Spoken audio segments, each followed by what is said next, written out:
Hi everyone! Magandang umaga, tanghali, hapon at gabi sa inyong lahat. Welcome dito sa aking YouTube channel. Ako si Lerma Novales Sarmiento, ang writer at author ng aklat na to na pinamagatang Life in Three Parts. Tayong lahat ay tinawag ng Diyos para maging liwanag at asin dito sa mundo. At ang ating misyon ay magpahayag ng katotohanan. At sa araw na to, ang topic ko ay Armageddon. Bongbong Marcos versus Tatay Digong. Ang Armageddon ay isang labanang espiritual na siyang magaganap sa huling panahon bago pa yung katapusan at ang paghuhukom. Ipinahayag ni Jesus na sagradong tahanan ng Espiritu Santo ang ating katawan. Bawat katawan nating mga tao ay templo ng Espiritu Santo. At ang Espiritu Santo ay ang siyang Diyos na may pag-aari ng ating katawan at kaluluwa, ay ang Espiritu ng katotohanan na siyang nagbibigay ng buhay sa ating mga tao na siyang may pag-aari ng ating katawan at kaluluwa. At tayong mga tao, wala tayong maitatago sa Espiritu Santo sapagkat siya yung lumalang sa atin na siyang nagbibigay ng buhay sa ating mga tao kung kaya tayo ay nabubuhay at umiiral dito sa mundo. At sinabi ni Jesus kung anong magaganap sa huling panahon. Sinabi ni Jesus na magkakaroon ng mga gera ang bawat nasyon, bawat kaharian, magkakaroon ng mga kalamidad, ng mga peste, ng lindol, at ng taggutom sa iba't ibang panig ng mundo. Pero sinabi ni Jesus na huwag mabahala sapagkat ang mga ito ay pasimula lang ng paghihirap. Sinabi ni Jesus na mahahayag muna ang salita ng Diyos sa buong mundo at yun na ang katapusan. Ang Espiritu Santo na hindi natin nakikita ng mata ay ang siyang totoong Diyos na buhay, na siyang amang espiritual ng ating kaluluwa. Ang misyon ni Jesus ay hulihin ang bawat kaluluwa ng bawat tao para tumalikod sa paggawa ng masama at magbalik loob sa Espiritu Santo. At sinabi ni Jesus na sa huling panahon maraming mga bula ang propeta ang magsusulputan. At sinabi ni Jesus na suriin niyo ang bawat espiritu kung ito ay nasa panig ng Diyos. Sa banal na kasulatan ay pinagbabawal ng Diyos ang sumamba ka sa mga rebolto, santo-santuhan at Diyos-Diyosan. At sinabi ni Jesus na templo ng Espiritu Santo ang ating katawan at tayong mga tao ay hindi nabubuhay para sa sarili lang natin. Ang katotohanan ng ating katawan kapag wala ng Espiritu, tayong mga tao ay mamamatay at lilisan dito sa mundo. Ang ating kaluluwa, yung siyang buhay na ipinanganak sa Espiritu ng Espiritu Santo, na siyang tinanggap natin sa Espiritu Santo. Ay ang siyang babalik sa Espiritu para humarap sa paghuhukom base sa ating mga gawa at pananampalataya. At ang labanan dito sa ating mundo ay hindi laban sa laman at dugo, kundi laban sa mga espiritong masasama na silang mga kampo ng kadiliman. Ang ating bansa ay ang siyang lupang hinirang ng banal na espiritu, ng Espiritu Santo na siyang Diyos na may pag-aari ng langit at lupa, at na siya rin may pag-aari ng katawan at kaluluwa ng buong sangkatauhan.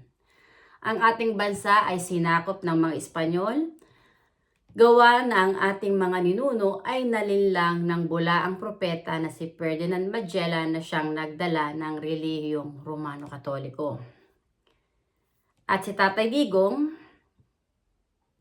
nung siya ay nasa posisyon pa bilang Pangulo, sinabi niya na tama talaga si dating late President Ferdinand Marcos, yung ama ni Bongbong Marcos, na dapat nang ibalik ang pangalang Maharlika para makalaya na tayo sa mga nasyon na nanakop sa atin, na silang mga kampo ng kadiliman, na naghasik ng kahirapan at umalipin sa mga tao sa ating bansa. Sa kasaysayan ng ating bansa ay sinakop ng mga Espanyol gawa ng relihiyong Romano-Katoliko. Ang hudas na hari ng Espanya na si Philip II, na siyang protektor ng relihiyon ng Romano-Katoliko, ang bumura sa pangalang Maharlika at pinalitan niya ito ng pangalang Pilipinas na isinunod sa pangalan niya, kung kaya naging Pilipinas ang pangalan ng ating bansa. Iyan ang nasasaad sa kasaysayan. At bilang isang tagapagsalita ng Espiritu Santo na siyang Diyos na may pag-aari ng aking buhay, ang misyon ko ay magpahayag ng katotohanan. Ang ating bansa ay sinakop ng mga Espanyol gawa ng relihiyon ng Romano Katoliko na dinala ni Ferdinand Magellan na sumasamba sa Rebolto, Santo-Santuhan at Diyos-Diyosan. Ang Espiritu Santo ay ang siyang Diyos na makapangyarihan na siyang lumalang sa ating mga taong nagbibigay ng buhay sa atin, ay hindi nalulugod sa mga ginawa ng mga Espanyol na sakupin ang ating bansa at burahin ang pangalang Maharlika at palitan ng Pilipinas. At hikayatin ng mga tao na sumamba sa mga Rebolto, Santo-Santuhan at Diyos-Diyosan. Nang si Tatay Digong ay nasa posisyon pa bilang Pangulo sa ating bansa, sinabi niya sa mga pare, dahil itong mga pare ng Romano Katoliko ang numero unong kritiko ni Tatay Digong, na silang mga pakialamero sa politika at sila ring protektor ng mga kriminal. Sinabi ni Tatay Digong na tanga at walang common sense ang Diyos ng mga pare. Which is ikinagalit yan ng mga punong saserdote na nakatataas sa ating bansa. At maraming mga pare ang galit na galit kay Tatay Digong. Ang katotohanan, ang katawan ni Tatay Digong ay templo ng Espiritu Santo. Ang Espiritu Santo ang siyang gumigising, ang Diyos na buhay na nagbibigay ng buhay kay Tatay Digong na parating niyang kasama. Hindi ang mga rebolto. Sa banal na kasulatan, sinabi ni Jesus, huwag niyong tatawagin ang sino mang tao dito sa lupa na inyong ama, sapagkat iisa lang ang ama at yun ay ang amang nasa langit. Ang ibig ipahiwatig dito ni Jesus, huwag niyong tatawaging Father ang mga pare. Dahil iisa lang ang amang espiritual at iyon ay ang Espiritu Santo na siyang nagsugo kay Jesus, na siyang nasa langit. Na siya ring may pag-aari ng buhay ni Jesus at pag-aari ng buhay nating mga tao. Ang Espiritu Santo na hindi natin nakikita ng mata ay ang Diyos na buhay na siyang umiiral na nagbibigay ng buhay. Ay ang siyang maghuhukom sa ating kaluluwa base sa ating mga gawa at pananampalataya.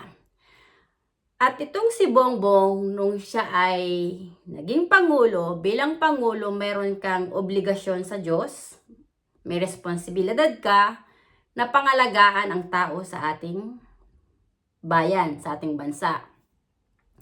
Na ipaglaban ang kabutihan laban sa kasamaan, ipaglaban ang katotohanan laban sa kasinungalingan, at magpasakop ka sa Diyos, sa Espiritu Santo.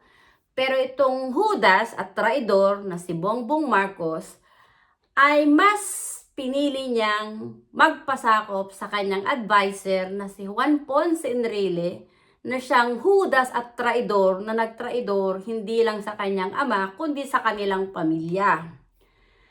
At sa pagsunod niya kay Juan Ponce Enrile, yung mga mabubuting leader na tinayo ni Tatay Digong sa ating gobyerno ay unti-unting pinagtatanggal at pinalitan ni na Juan Ponce Enrile, ni na Bongbong Marcos ng mga leader na silang mga korap na katulad ni Juan Ponce Enrile.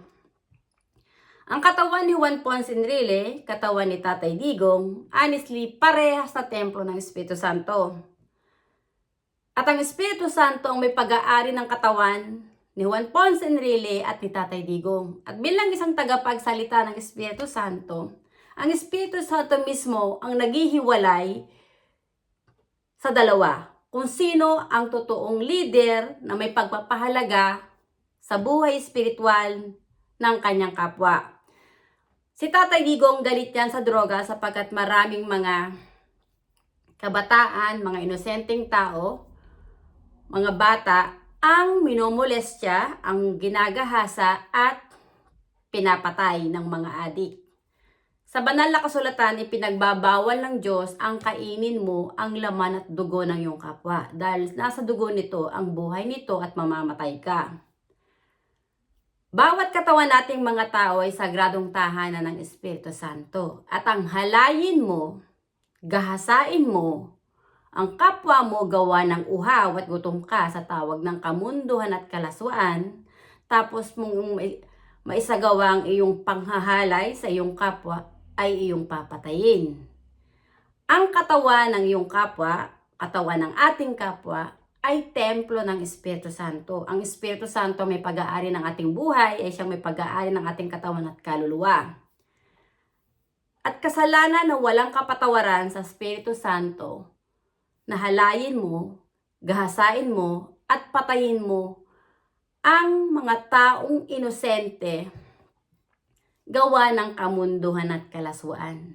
Honestly, narito na tayo sa huling panahon at ang labanan na ay Armageddon. Pag sinabing Armageddon, ito ay laban ng espiritual. Espiritong mabubuti laban sa espiritong masasama. Si Tatay Digong ay isang mabuti na pangulo na may pagpapahalaga sa buhay espiritual ng kanyang kapwa. Marami siyang kapwa na naligaw ng landas, na nasira ang buhay gawa ng droga.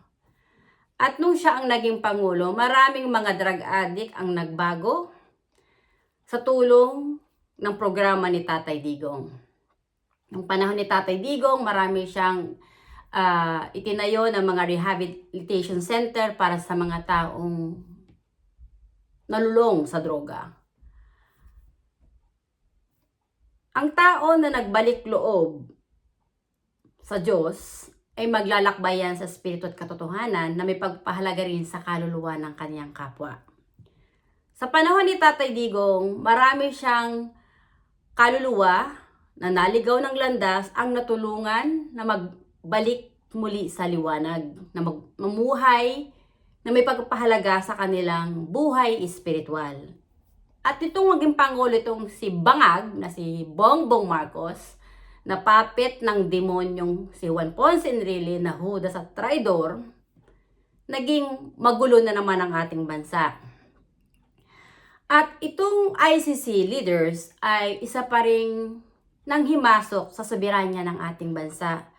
Honestly, ang mga ICC leaders, wala silang power over sa ating mga tao sa ating bansa. Dahil ang may pag-aari ng ating buhay ay ang Espiritu Santo.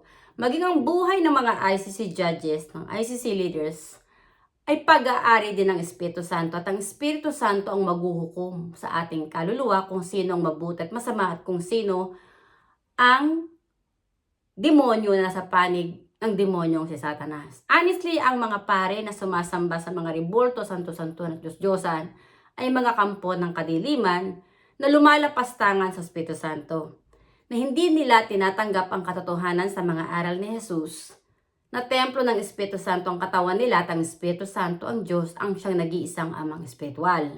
Bagkos itong mga pare, inidilo nila ang kanilang sarili na silang tawaging Father na amang espiritual. Ang mga pare ay hindi nyo dapat tawagin na Father dahil hindi sila ang lumalang sa ating mga tao. Hindi sila ang may pag-aari ng ating katawan at kaluluwa, kundi mismo ang Espiritu Santo na nanahan sa ating katawan. Honestly, bago matapos tong 2025, katapusan na ni Bongbong Marcos. Ang may hawak ng buhay ni Bongbong Marcos ay ang Espiritu Santo rin. At kung babawiin ng Espiritu Santo ang kaluluwa sa katawan ni Bongbong Marcos, mamamatay si Bongbong Marcos at lilisan siya dito sa mundo. At magwawakas ang kanyang kataasan at kayabangan. At yung kanyang kaluluwa, dahil masama siyang leader, masama siyang pangulo, wala siyang puwang sa langit ang kanyang kaluluwa. Hindi siya patatawarin ng Espiritu Santo at hindi rin siya kikilalanin ng Espiritu Santo na anak ng Diyos, kundi anak siya ng demonyong si Satanas na Judas at traidor at sinungaling at double-minded. Yan ang ugali ng demonyong si Satanas, Judas, traidor, double-minded at sinungaling. Sa banal na kasulatan nasasaad, bad company corrupt good characters. Si Enrile, Juan Ponce Enrile, ang kinuha ni Bongbong Marcos sa Chief Legal Counsel na siyang kanyang advisor. Pero sa banal na kasulatan, sinabi ni Jesus, I will never leave you like an orphan. I will leave you the Holy Spirit as your helper, who will stand as your advocate. Ang Espiritu Santo ay ang may pag-aari ng ating buhay, ay ang Diyos na makapangyarihan, at walang sino mang tao dito sa mundo ang nakahihigit sa Espiritu Santo. Dahil ang Espiritu Santo ang lumalang sa ating mga tao, ay ang siyang Diyos na may pag-aari ng ating buhay, ang may hawak ng ating buhay at ng ating kinabukasan at kapalaran. Honestly, si Bongbong Marcos, bilang na ang mga araw mo bilang Pangulo sa ating bansa. Darating ang araw, babawiin ng Espiritu Santo ang kaluluwa sa katawan mo.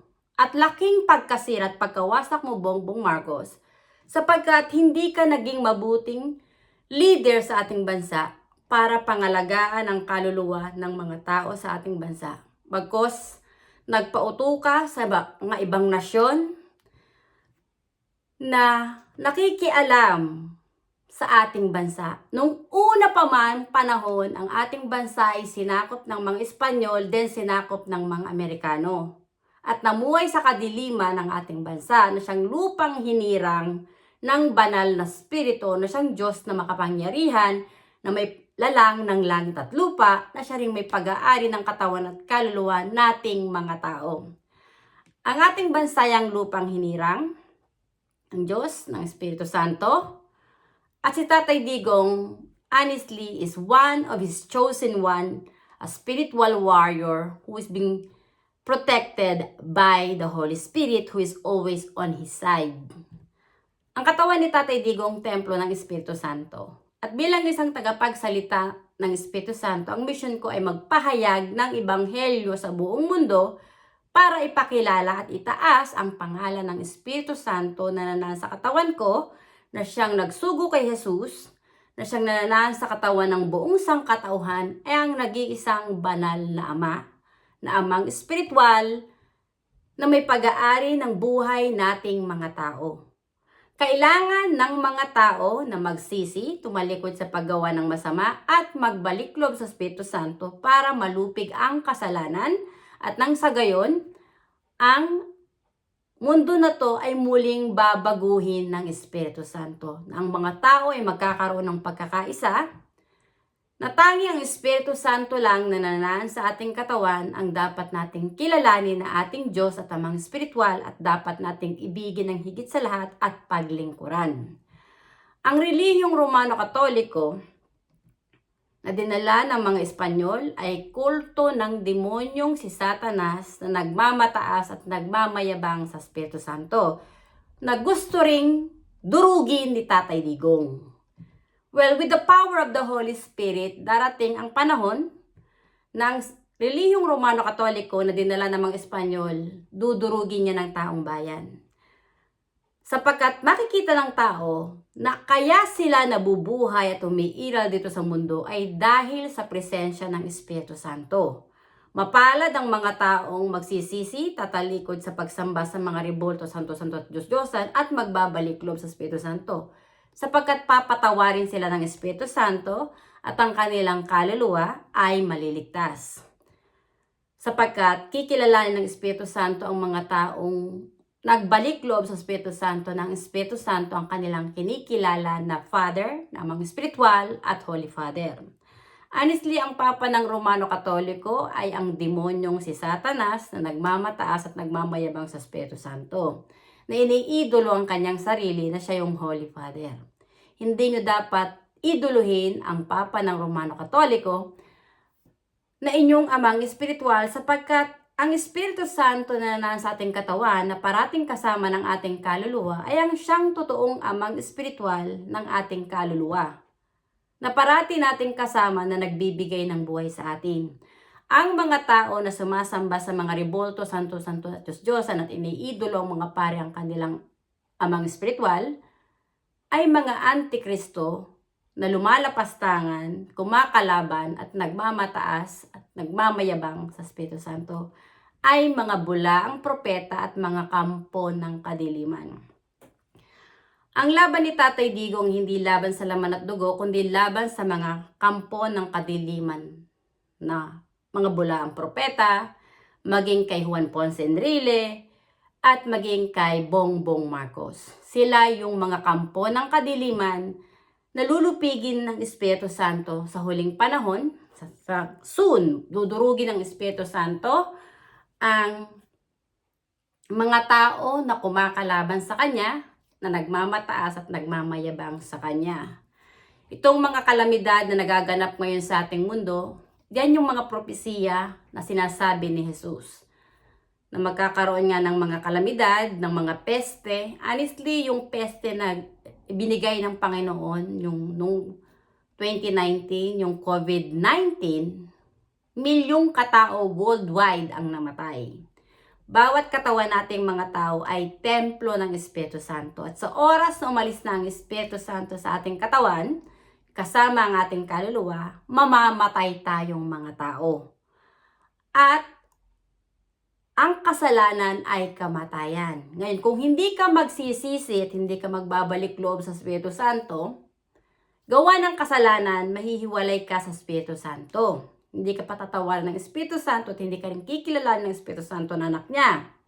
At gawa ng kasalanan ng iyong katawan at kaluluwa ay mamamatay at itatapon nyo ng Espiritu Santo sa impyerno. Si Bongbong Marcos, honestly, ay isang hudas, traidor na pangulo na walang pag-ibig sa kanyang kapwa, sa kaluluwa ng kanyang kapwa, at lalo wala siyang pag-ibig sa Espiritu Santo dahil si Bongbong Marcos ay ganid sa posisyon at pera ang kanyang sinasamba. Pero hindi nalalaman ng bangag na si Bongbong Marcos ang may pag-aari ng kanyang buhay ay ang Espiritu Santo. At sa isang pitik o isang kisap mata, kaya siyang patayin ng Espiritu Santo. Kaya kung hindi ito si Bongbong Marcos magre-repent, even though gusto raw niya makipag-reconcile sa mga Duterte, pero paano ka magre-reconcile sa mga Duterte kung hindi mo itatama yung ginawa mong pagkakamali? Ikaw ang pangulo sa ating bansa na walang pagpapahalaga sa iyong kapwa dahil naging utu-utu ka ni Enrile na mas pumapanig sa demonyong si George Soros. Honestly, si George Soros ang pinakademonyong tao dito sa mundo na global manipulator pagdating sa politika at pagdating sa economy ng bawat bansa, na siyang kinagagalitan din ni Tatay Digong. Ang ICC, Human Rights, connected yan sa Open Society Foundation ni George Soros. Si George Soros ang founder ng Open Society Foundation. Wala kang itatago sa Espiritu Santo. Talang Espiritu Santo ang may pag-aari ng ating buhay. Ang Espiritu Santo na nananahan sa aking katawan ang nagbigay ng kaalaman at karunungan para magbahagi sa inyo ng katotohanan.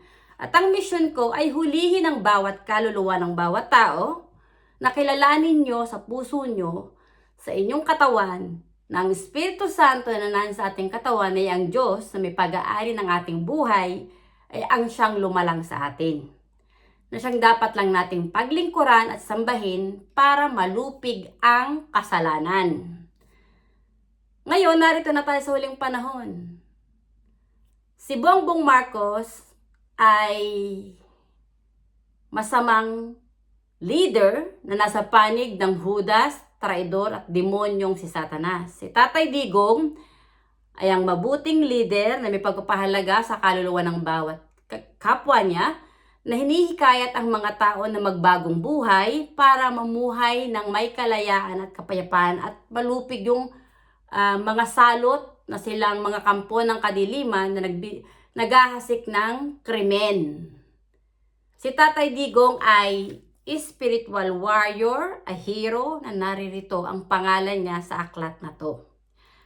At para patotoo, ipakita ko sa inyo na ang pangalan ni Tatay Digong ay naririto sa aklat na to. President Rodrigo Duterte. Honestly, katapusan mo na Bongbong Marcos.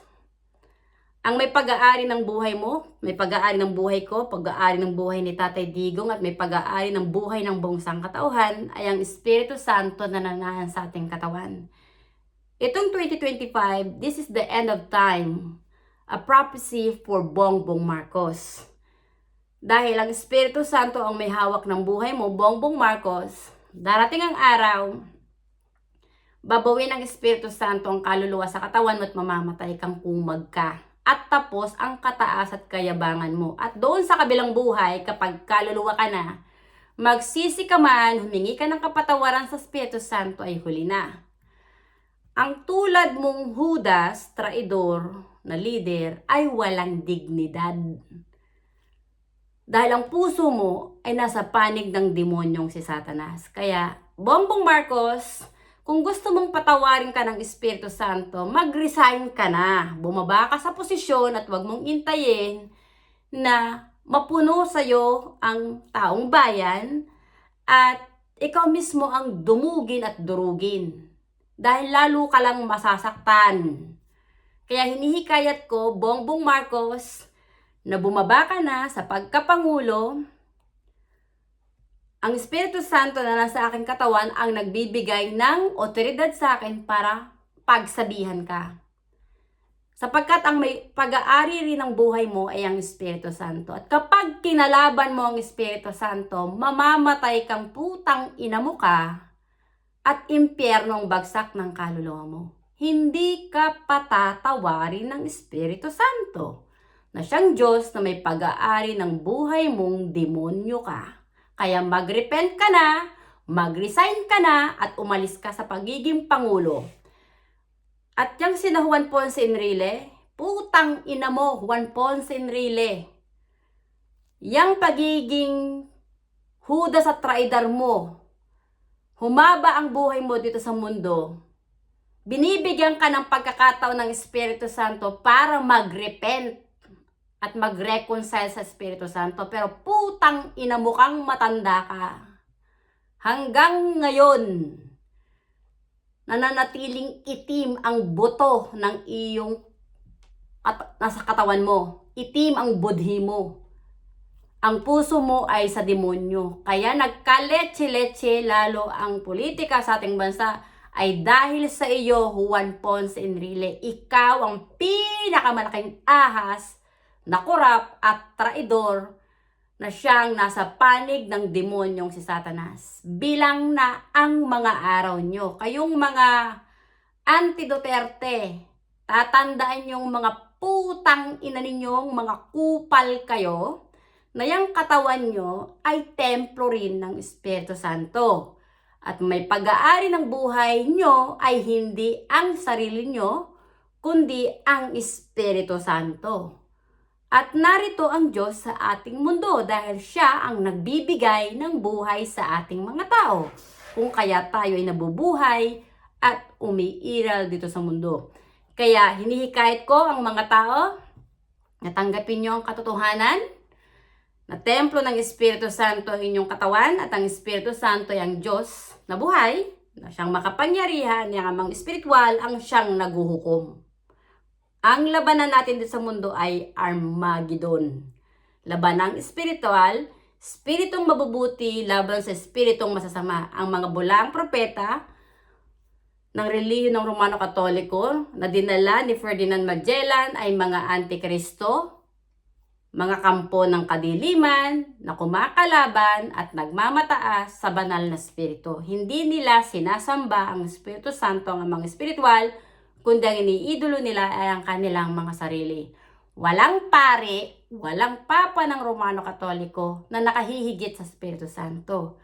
Walang mga pare at walang papa ng Romano Katoliko ang nakakapasok ang kaluluwa nila sa langit. Sapagkat sa langit, ang nag-iisang Holy Father at amang espiritual ay ang Espiritu Santo lang na siyang totoong Diyos na amang espiritual na parating kasama ni Jesus na nagbibigay ng buhay kay Jesus at nagbibigay ng buhay sa buong sangkatauhan.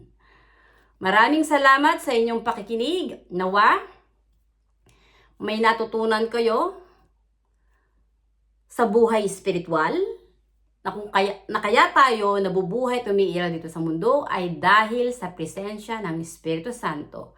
Ang Espiritu Santo ay ang Espiritu ng katotohanan, Espiritu ng buhay, at ng liwanag na siyang pinagmulan ni Jesus ay ang siyang Diyos na umiiral na nagbibigay ng buhay sa buong sangkatauhan. Ang Espiritu Santo ang siyang tutulong para ibalik ang pangalang Maharlika sa ating bansa dahil ang totoong pangalan ng ating bansa. Malulupig ang relihiyon ng Romano Katoliko na dinala ng mga Espanyol. Malulupig sina Bongbong Marcos sa silang mga kampo ng kadiliman na nagmamataas at nagmamayabang sa Espiritu Santo, at muling babalik si Tatay Digong sa ating bansa na may dignidad, taglay ang pagiging isang tunay na makatao at may pagpapahalaga sa buhay espiritual niya at sa buhay espiritual ng kanyang kapwa. Maraming salamat sa inyong pakikinig at hanggang sa muli. Bye! Thank you!